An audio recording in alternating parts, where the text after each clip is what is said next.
Here's something you've probably never thought about. Gorillas have jet black fur, but shave one and the skin underneath is pale pink.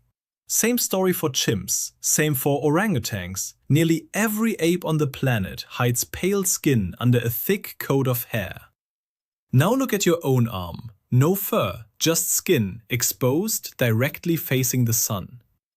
For every other primate, fur is the sunblock, and skin never has to work for a living. For us, skin does it all, unprotected, every single day. So here's the real mystery. When our ancestors lost their fur, they lost their only shield. Standing on the equator, under the harshest sunlight on Earth, bare-skinned and exposed, they had one shot to survive. Evolve a new kind of protection, fast. They did. They evolved dark skin. Not eventually, almost immediately in evolutionary terms.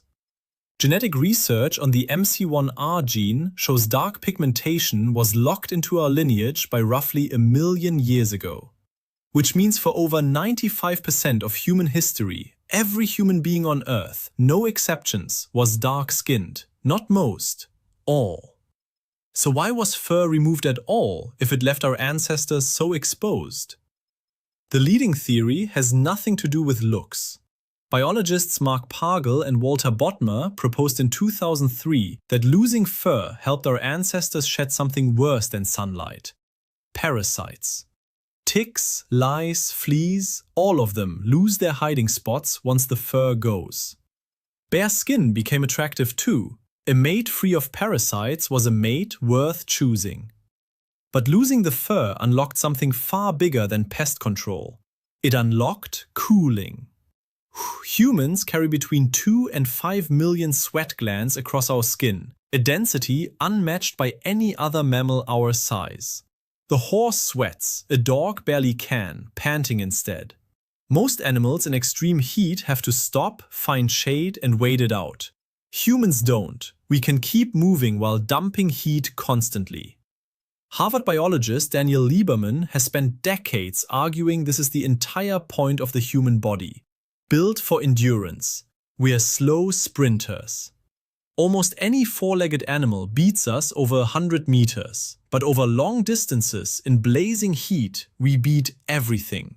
Horses, antelope. Every one of them eventually overheats and has to stop. We don't. Anthropologists studying hunter-gatherer communities like the San people of the Kalahari documented this directly. The hunter would chase a single antelope for hours, not by outrunning it, but by outlasting it, tracking it as it collapsed from heat exhaustion. No spear thrown from a distance needed, just a body built to never stop cooling. That body, though, only works with two things in place: bare skin and a shield against the sun now hitting that skin directly. That shield is melanin. It absorbs ultraviolet radiation before it can shred DNA or destroy folate, a nutrient essential to reproduction.